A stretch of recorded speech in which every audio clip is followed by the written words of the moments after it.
Are you ready to get the support you need for your author career and life? Join international indie bestseller Angela J. Ford and fantasy author Stephanie Wabwa as they talk all things writing, publishing, and the real life of an indie author. Welcome to the Indie Author Lifestyle Show. Living your best indie life starts here. Welcome to the Indie Author Lifestyle Show, and this is episode 9. Stephanie, I know we're nearing the end of NaNoWriMo, but today I wanted to talk a little bit about something different, which we are both doing fun projects where we write little serial episodic stories and post them. You are doing your newsletter exclusive, and I'm doing mine social media / blog exclusive. Anyway, how is your little social story going? It is going so awesome. I actually am enjoying it way more than I thought. As a plotter, there's a part of me that still freaks out.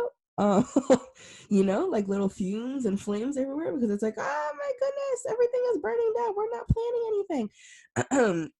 But it's actually a lot of fun. I'm getting to let the pantser side of me that I don't acknowledge. It's not there, guys. It's really not. But I'm kind of letting that creative, just fly by the seat of your pants side of me kind of like, bloom and blossom and do all the fun things. So my little episodic story is called The Queen of Stars and Storms. And actually, so funny thing, I got the title because, okay, so you know how on Facebook there's always like those fantasy like meme name generator things, and it's like, oh, your birth month and like the first letter of your first name and then the first letter of your last name, blah blah blah, and that's that's the title of your whatever, right? And so I was like, oh, let me go ahead and play with this, and I got The Queen of Stars and Storm, and I was like, oh, that sounds like a book title. I like this.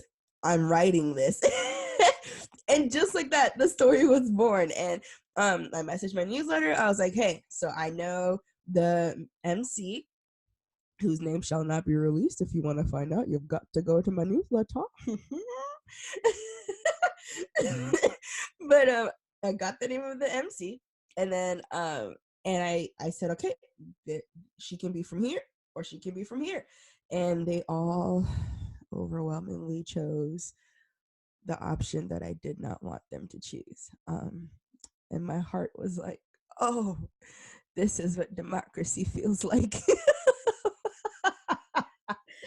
I know what you mean. Because I'm on your email list and I chose the option that you did not want to be chosen. Because it was chaos, and I love it. I mean, it's a bunch of chaos and wreckness, but that's what's going on, and I'm having a lot of fun, and you're part of it, so you know all the shenanigans and the details of that. But yeah, that's what's going on with The Queen of Stars and Storms, and yeah, I hope, if you're a listener, hop in on that.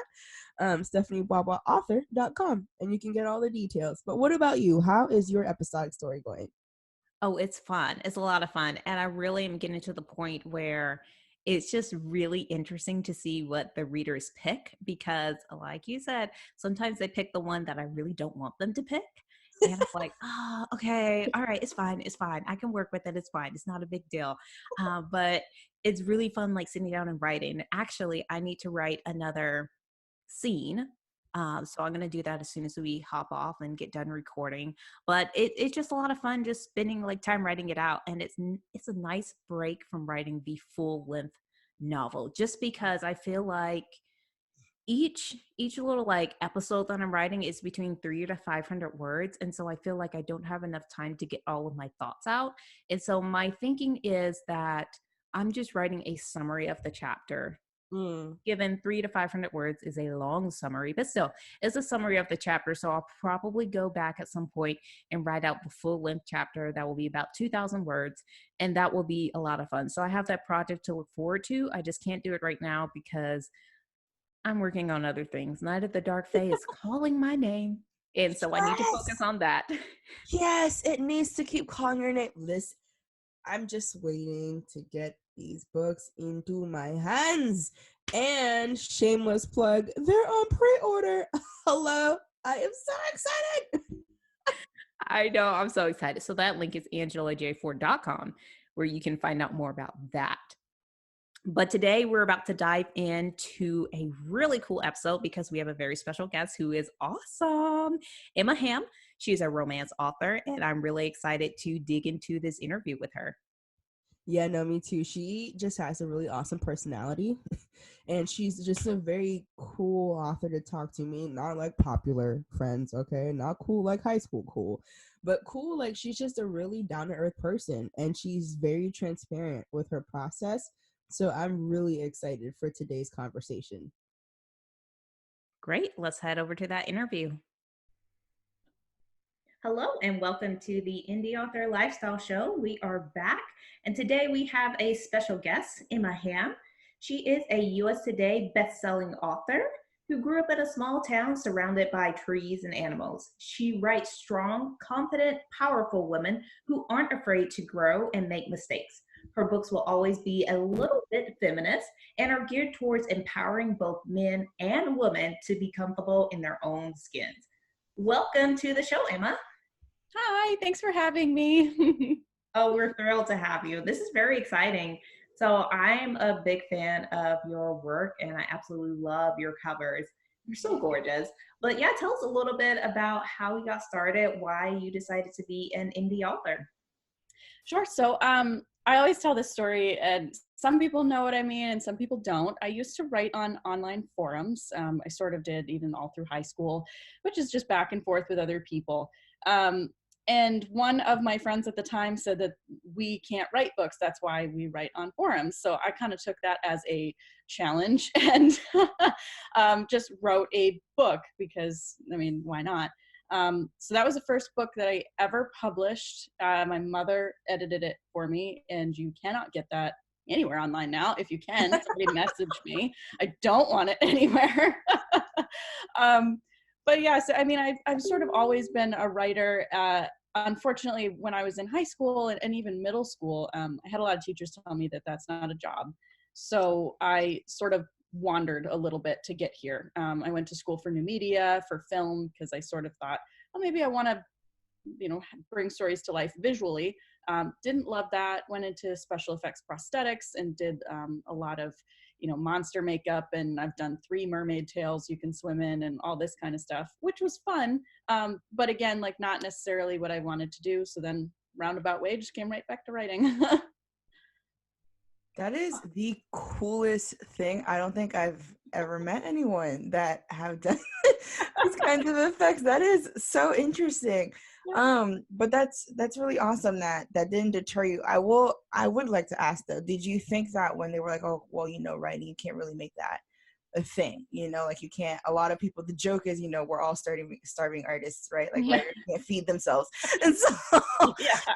and so I wonder, like, when you were told that, did that kind of just close the door for you completely? You were like, oh, well, I believe that. There's no way. I don't know any writers that are doing this full time, so I can't do it myself.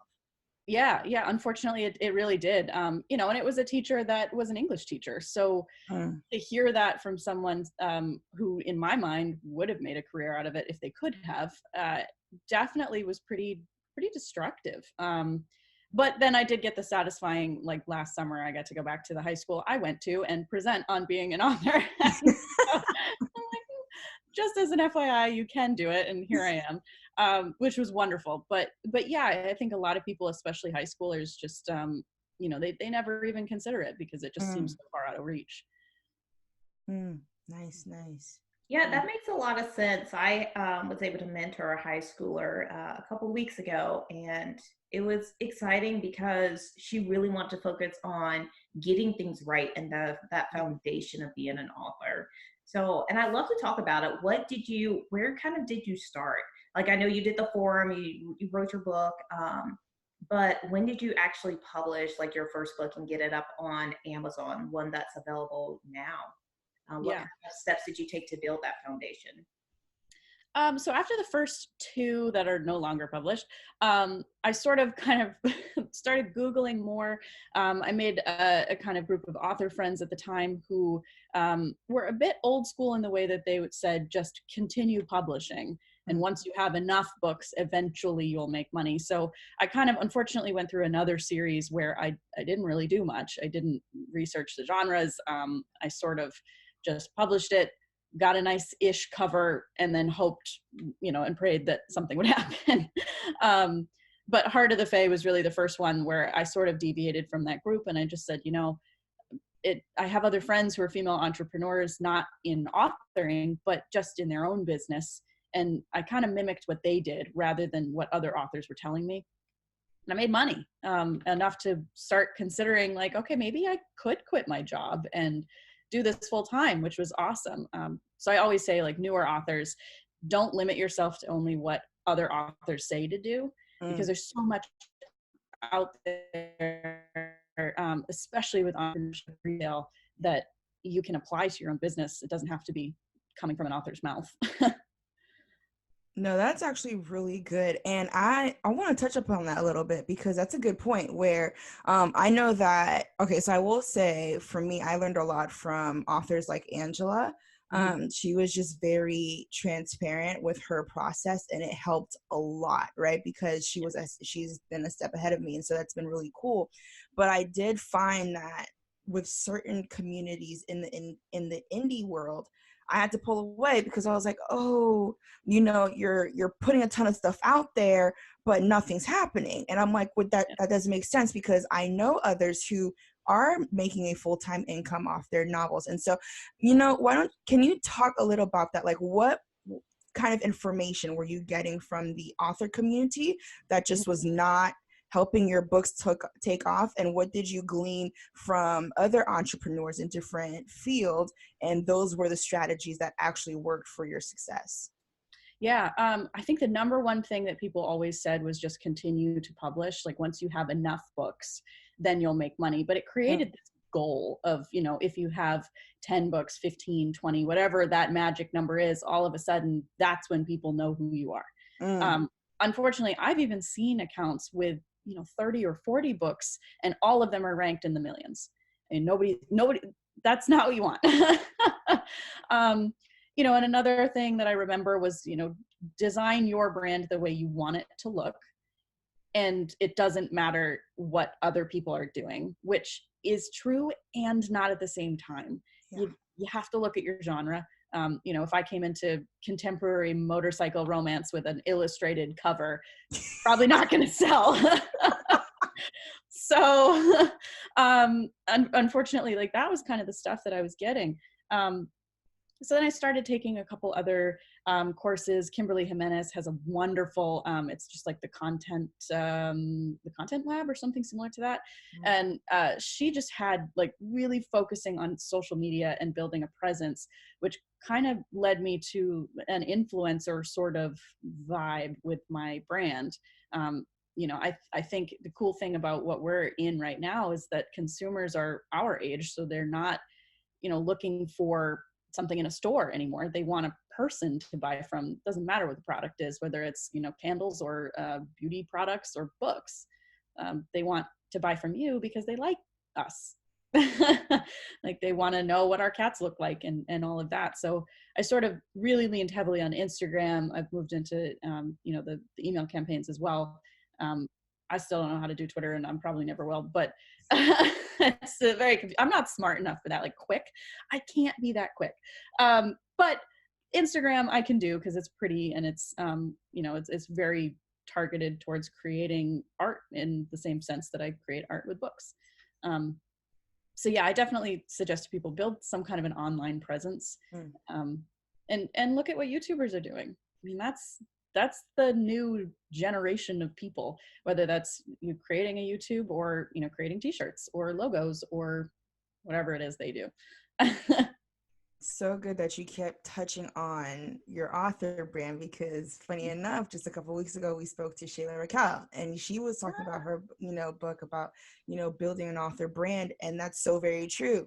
You can't just toss your books out there and, okay, well, that's great. It's like, now people want to invest in that person. Yeah, I want to buy your books, but I also want a reason to, like, people, it's kind of like they attach their feelings to it. I like Angela, so I'm going to binge all of the 4 World Series, like, that's how they do it now. And, booktube culture is huge. Like, I follow, on Instagram, I said, let me look at what Generation Z is doing on Bookstagram. And I started just scrolling. I'm thinking, it's an entire culture. Like Yeah, it's it an is. entire society. And it's like, if you really want to get out there and be successful, you have to learn how to take some of these strategies and implement them. And I know, Angela, you can touch upon this because that is a lot of some of the things that you had to do too for your series. Mhm. Oh yeah. One of the things that I did, and I think I started this back in 2015, and I think it's bigger now, was I reached out to book ambassadors specifically on Twitter just to get them to take pictures of my book. And so it wouldn't be just me taking pictures of my book and posting it, but they'd be doing that too. And it was really fun. And I have some great connections that I still have. And so have you done something like that where you've connected with book ambassadors, whether they're on YouTube or Instagram or somewhere else, to kind of help promote your work too? Yeah, so I kind of just stumbled into like Bookstagram, and then I just sort of started doing like the book boxes because I got a couple, like Death Eater Tea Club and those really fun candles and all that, and I can do all of that. I've done them before, so I've actually created, I don't even know, 5 or 6 books boxes for each release that are so much fun. And if you have the time to do it as an author, I highly suggest it. Even just learning how to make candles is just really fun, and it's an excuse. But so once I kind of started doing that, people started taking a lot more photos. If you scroll through like hashtag Emma Hamm, there's over 500 photos now of people just, taking pictures of my books, which is awesome. And you can use those in ads or whatever you want as long as you ask. But yeah, the Bookstagram community has been just so wonderful and supportive and kind. And, I can't say that enough, that community is so different than any other social media experience I've had. They genuinely love books. They genuinely want to just create beautiful stuff for free. I mean, that's what drives me crazy with some of these people. Their photos are so beautiful and it's just for fun. And I love that about it. And it's just a great community. Yeah, that's so insane. I just want to go back to the fact that you are creating book boxes to go with your releases, which I think is the coolest thing ever. I am getting ready to get started with that. But do you kind of talk about that process of what got you started with it, and kind of like step by step, what do you do to make that happen without breaking the bank? Yeah. Without breaking. Yeah. or breaking even. So I feel like my entire life I've sort of had these moments of like, I could do that, and then just do it. But yeah, there's packlane.com is where I get all of my boxes from. I design it all myself just because it's easier, and then I don't have to pay for it. And then just as far as like what goes into it, I mean, the candles are not crazy expensive, but I just keep track of everything that I spend and then divide it. So I estimate, 50 boxes I'll sell, and then just keep track of everything, dividing by 50. I try to keep it, if I break even, I'm happy. I don't mind paying for a little bit extra for shipping or whatever that is, but Amazon shockingly has some like really cool stuff. The last one I did, I had this really cool black feather pen that went with it, a little inkwell. I've done stamps, like the wax seal stamps, a lot of jewelry. You can get all kinds on Etsy. And just like pretty much anything that I can find, lip balms. The actual book itself, I always hand wrap all of them with a different wrapping paper just because I think it's fun and I love to wrap presents. So I do that with a wax seal on all of them with a different wax seal. And it's just, I don't know. I just Googled it. There's a ton of information out there, and just looking at other boxes too. That's such a good point. And I love that you said that you put those special touches, like you wrap them each differently and things like that. And I know that sometimes when authors would do boxes, they'll like write a little note and it's different, for each reader that gets it. And I wonder, did you find that helped your community grow, your reader community to grow, that, when you started, I mean, there's one thing when we put out the book and then it's like, okay, here you go. But then it's another thing when it's like, oh, here's a gift with your book. Yeah. Like little treats. And it's like, oh my gosh, you sent me all this stuff, so how has that helped as far as like building your reader community and your audience loyalty to your brand? Yeah, absolutely. I mean, I think it's the easiest way to move a reader or a consumer into a friend. Mm. I have so many people that I started talking to on Instagram, and now like I Marco Polo and video chat with them almost every day. And I mean, I have one that she was at the Book Vegas romance convention, I want to say, and she was like sending me videos of like the Magic Mike guys, and it was wonderful. But you know, like I try to do a little bit, just go a little bit extra. If somebody orders from my website, I had one said like that she wrote a note, can you send it with kisses? So I just went to the local craft store and I got a bunch of little lip confetti, and I stuffed, I mean, there must have been 5,000 in there. She was messaging me like 6 months later that she was still finding this confetti. I was like, I feel zero guilt. But like she told me to. But just like little funny things like that. I had one who said it was for a guy bought it for his girlfriend's birthday, which was the sweetest thing. So I like obnoxiously stuffed that with every birthday thing I could find from the dollar store. It was almost embarrassing. But just little things like that. I mean, if it costs $5 to $15 extra, I mean, why not? And I think for me, I sort of always kind of stepped out of like, oh, it could make them like me more, into just like, I just want to genuinely make their day better. And if I can do that by putting in a birthday card and that, you know, screams when you open it, like that's easy. So yeah, I think that kind of can get lost when you get too big or that kind of stuff. Like that's why we're writers. We want to make people feel good, whether that's reading the book or a gift that we send. No, that's amazing. And I love how it just makes you so much more approachable and just really a fun author to follow, because you do go above and beyond and you go the extra mile. And that's fun. I feel like with our ability to self-publish and be indie authors, we really have that control over our brands and what we do.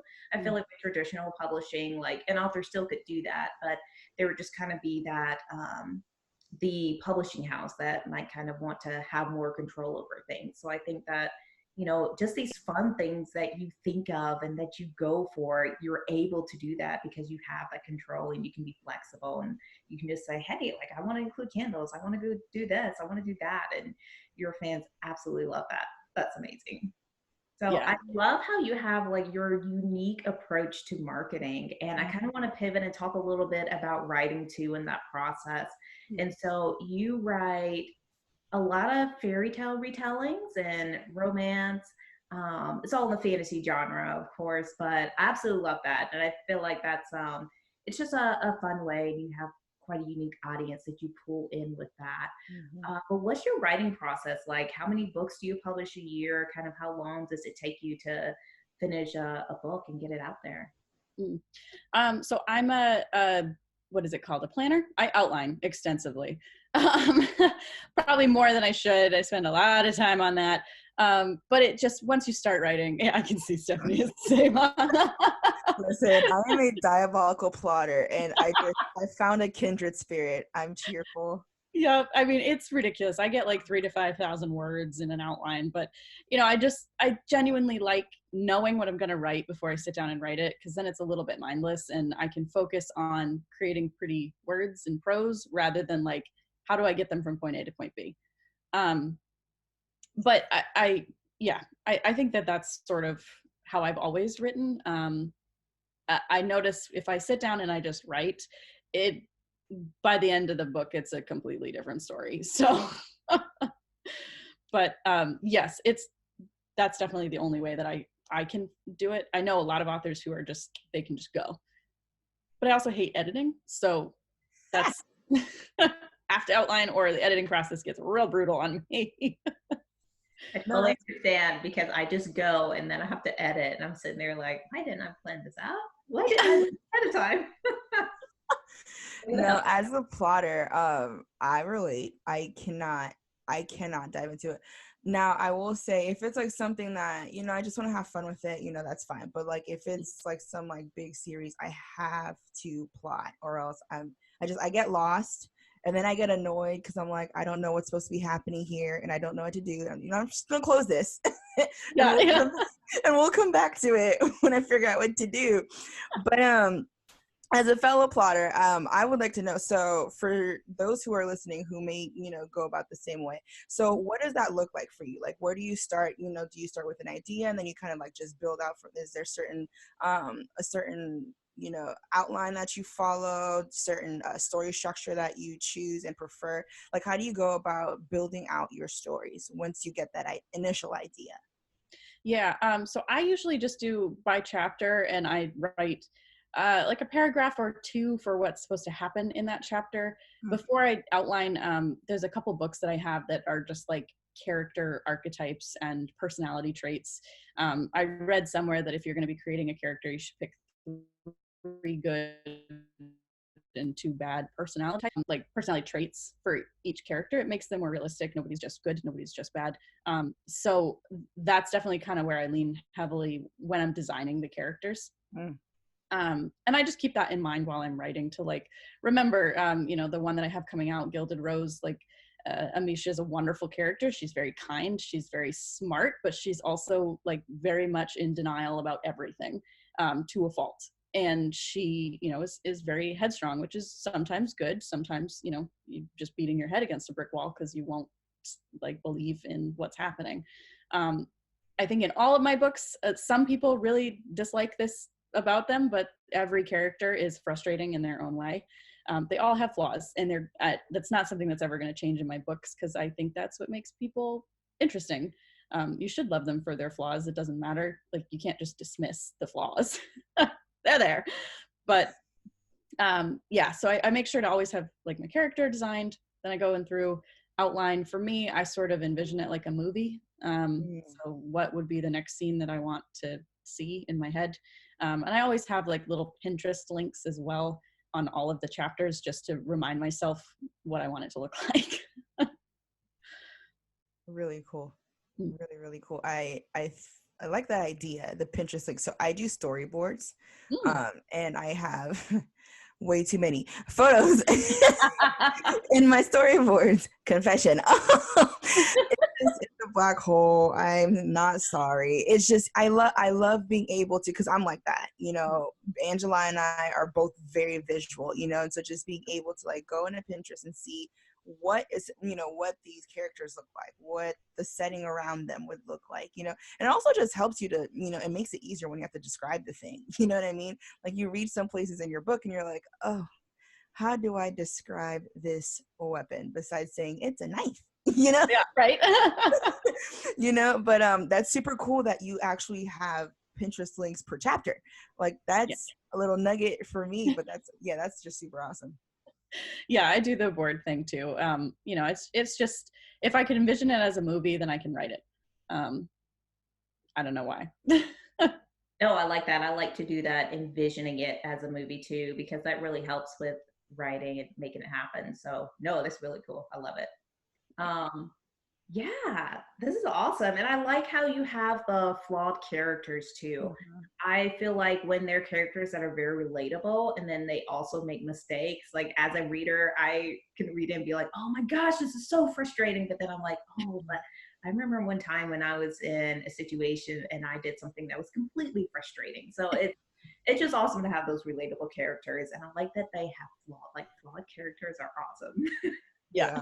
I think I prefer gray characters. Like, you never know if they're gonna lean towards the dark side, or if they're gonna lean towards the good side, just because, I mean, honestly, that's humanity, right? Like, on any given day, you're a super good person, but then like it can be something so small as someone cutting you off in traffic and you're like, you caught me on the wrong day. I'm just letting you know, the wrong day. But as a romance author and fairy tale retellings.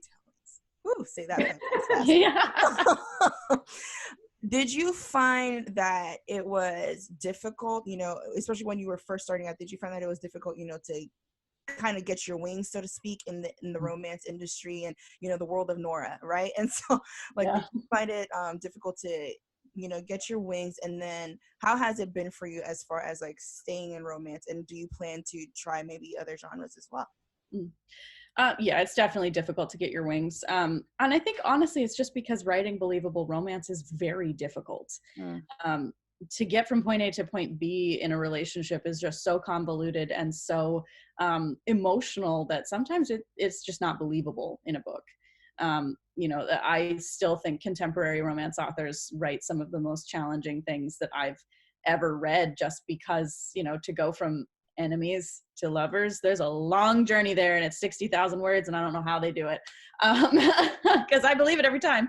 But yeah, it's yeah, I think romance is a difficult one. I certainly would love to branch out. I'm sort of moving into a pen name for the more kind of heavier romance, and leaving my own name as something that is sort of leaning young adult. It's on the cusp. I write kind of darker stuff, so there's always going to be a little bit of violence or gore, but um, I don't know. I think that there's more to fantasy romance than just the romance. So I'm splitting it into that kind of romantic fantasy and fantasy romance. But someday, absolutely, I have so many sci-fi ideas that I would love to delve into, because that's kind of my guilty pleasure. But for right now, it's not my brand. Maybe someday it will be out there. Nice. And I love that. And then for the kind of the sake of our listeners, can you tell us what the difference is between fantasy romance and romantic fantasy? Because I found out only this year, I'm going to admit that. And I was like, oh, that makes a lot of sense. But I was just kind of clueless on that one too. Yeah, I might get them backwards, but fantasy romance is from what I understand, it's the first word is more what the genre is more heavily leaning on. So it's fantasy, a little bit of romance. Romantic fantasy is romance with a little bit of fantasy. And I would rather build out this entire world and creatures and all of that. That's where I find like flexing my writer muscles, which not realistic, but is like good. I genuinely enjoy creating monsters or creatures or even little fairies that are all over my other worlds books. But sometimes it is nice to not have to do all of that, and just to have like, it's this world, it's one species, they look human, and lean more on just those happy feelings of romance. That honestly makes it so much easier as fantasy writers, doesn't it? Like I remember a few months ago, I was telling Angela, I was like, oh, how much easier it would be if we only had one POV in our books. Like how much easier it would be, just one character, one main setting, boom, done. We would knock out books like that. But of course, the fantasy, especially with writing epic fantasy, oh, forget it. Like, Yeah. so much involved there. Oh, so much. Well, No, this has been absolutely amazing. I love like all the different things you're doing, Emma. And I would love to know, is there anything else that you want our listeners to know, or any other advice or recommendations you have for kind of getting started and diving in and making yourself known? Yeah.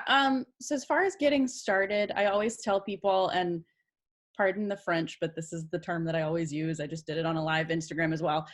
Just ass in seat. That's what my dad always used to tell me when I was little. Just sit down, write every day. It doesn't matter how much you write. If you write 6,000 words, if you write 15 words, at least you got something out. I think a lot of people get really stuck on that, just finishing the book. And then after that, don't be afraid to reach out to other authors in your genre. Some people are going to maybe be jerks and not want to respond, but most of us were there before, and we're perfectly happy to give advice on covers, or what editors. Don't ask people to do stuff for free, but just reach out. Don't be shy. There's so many of us out there, which is awesome to be able to create that community of people that you connect with. But yeah, and especially like bookstagrammers or people that are already on social media. If you want to write a book, you've already created a following. So whatever's holding you back, just let go of that. Imposter syndrome sucks. It certainly does, where you feel like it's already been written and it's already been said, but it hasn't been said by you. So it's more than worth it to put it out there. But other than that, Yeah, No, no, I love that. That's such great advice. And I love the advice on just sitting down and writing. I think the hardest part is actually finishing your first draft without mhm. like self editing or going back and saying, like, oh, this so and so wrote such an awesome first draft of their book, or this post book is so amazing. I'm never going to live up to it.